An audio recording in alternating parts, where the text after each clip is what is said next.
And that is the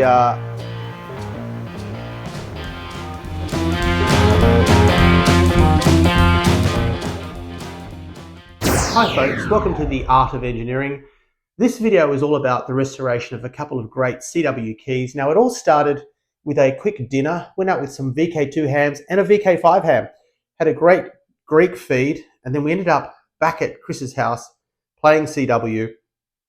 There's a short amount of footage of that interaction, and at the end of that evening I was gifted, I won't show you the key, it's just over here, but I was gifted a Flameproof, Navy Flameproof key, and I also took home one of Chris's keys that needed a little bit of loving care. So stick around, we'll see all of that happening. Let's get on with the video. There's many more in there. This is a salubrious Friday night show and tell of the various wonderful things that have arrived. Oh, the mag loop capacitor. Yes, the mag loop capacitor. Mushy mushy. This is what happens when you buy too many keys and you don't know what you've got. I have no idea what this key I thought it's been so long. Very nice. Ha! Not exactly set up. Yeah, but you know, it has charm. It has charm. Very nice. That is a pokey out the window mag loop. This is a bottle of Jameson Black Barrel, which is imperative to get this to happen. Yeah, and I've got a can of whiskey in my disgusting workshop in the middle of cleaning up. 757. 747. This is heaven, mate. This is not a mess. This is plastic. And terrible. And this is the phase reduction for noise. And just show them what happens when you switch it out. Okay, so here we go. So that's the noise. That's the noise that it's picking up at the moment. Zoom it out. Switched out, switched in. So what we need is a signal to make it.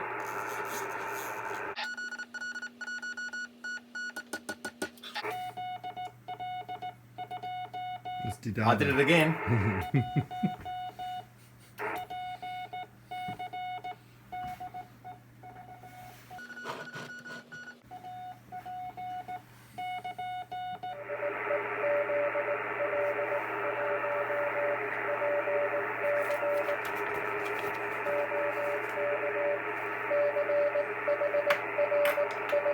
Okay, Chris. Chris has gifted me this Flameproof key, which I have disassembled because it had some issues. And one of the issues was the spring had slipped out. And I'd show you the terrible things that have happened under the hood, but that would just make people very angry. So I won't show you. I'll leave it as a mystery. But I'm hoping when I get this all together, I will have a key that is operational. Fingers crossed. We may even get a finished product that looks as marvelous as these two beautiful keys. Or this one! Woohoo!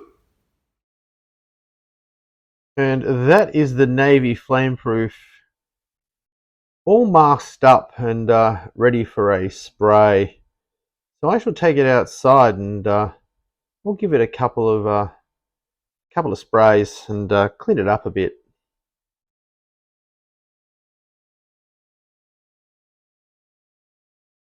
And that is coat number 1.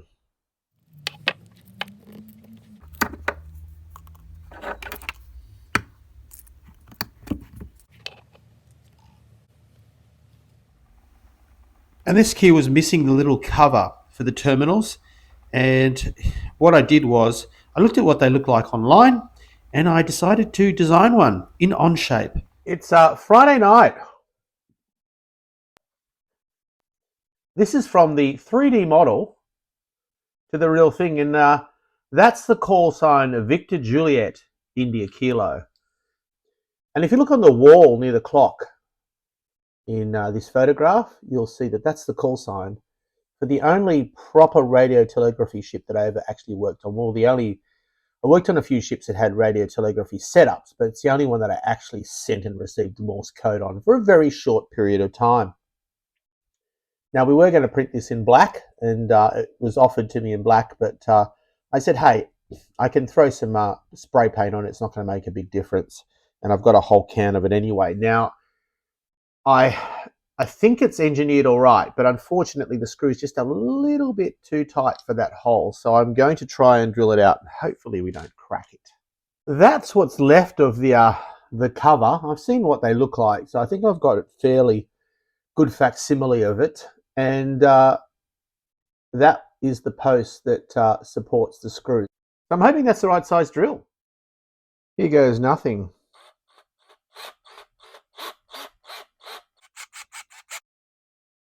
And screw fits. Now we find out whether it marries with the hole in the actual key. Yes, we are in the hole. There you have it, folks. Small hole at the back. I've got some holes here as well. I'm going to put a small cable tie through there as a strain relief. But that is the cover installed on the key. Probably hasn't been there for a very long time. Probably time to take this cover outside, give it a light spray with the black spray paint. We can start thinking about reassembling this key. I've got all the bits on the other bench, but I might bring them over here and have a crack at reassembling it so you can see how that all happens. Now, I said I wasn't going to show you what I did to underneath here, but hey, why be ashamed of the terrible things that you do to stuff that's put in your care?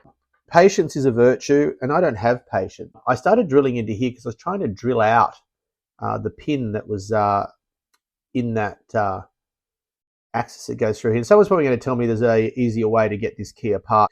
There is a screw in the top here, but that's, I think, broken off. So the screw's broken off inside this arm, this pivot arm that the key operates on. So I started drilling in here, and then I realized, well, now I've weakened that so much, I ended up cranking this right back.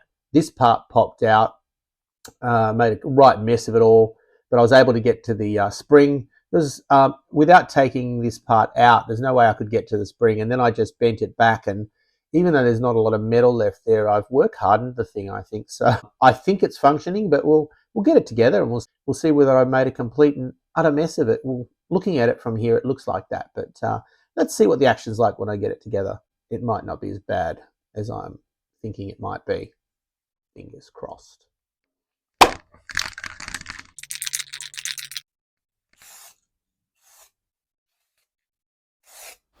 We've used one of these to do this.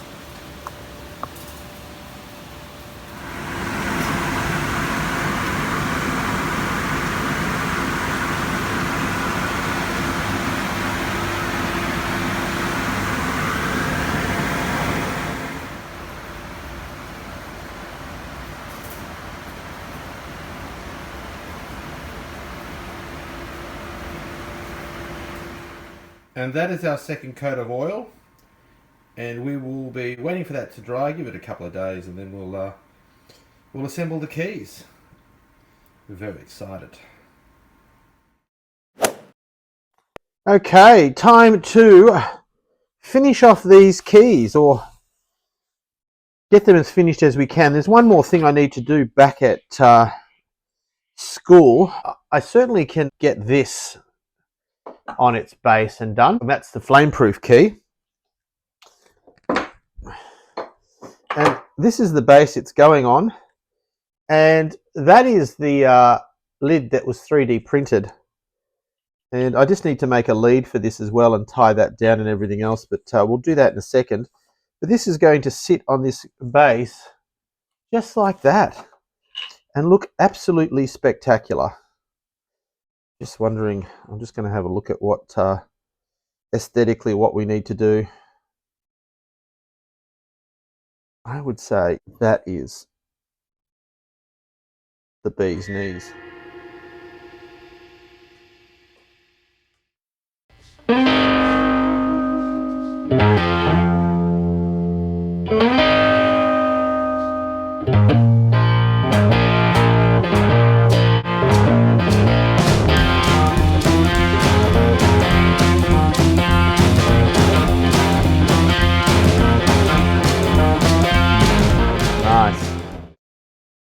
Well, hi folks, we've gotten to that part of the video, the end of the video, and I will just show you what that key now looks like. We've got some feet on the bottom and laser etched text, flameproof key, 3D printed top, and I'm going to do a quick demo of the keying action of both of these keys, but really happy with this. It's going to take pride of place in the shack. And the key that Chris wanted refurbished, I'm hoping that he's happy with that. It's got his call sign etched on it. We do have some screws underneath these feet here and a screw there that you can take out if you need to operate on the innards, if anything ever comes loose or doesn't work like it should. But absolutely lovely key. I'll show you the action as well.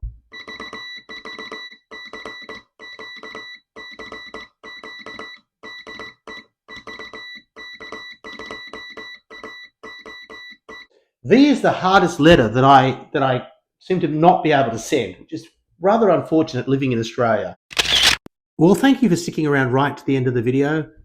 I've had an absolute hoot restoring these keys. I know my methods are rather bodgy, and I'm by no means a woodworker, or for that matter, a technician. But I had a lot of fun doing this, and I'm going to have a lot of fun using this key, and I'm sure that Chris is going to have a lot of fun playing with that one. 7-3. I'll see you in the next episode of The Art of Engineering.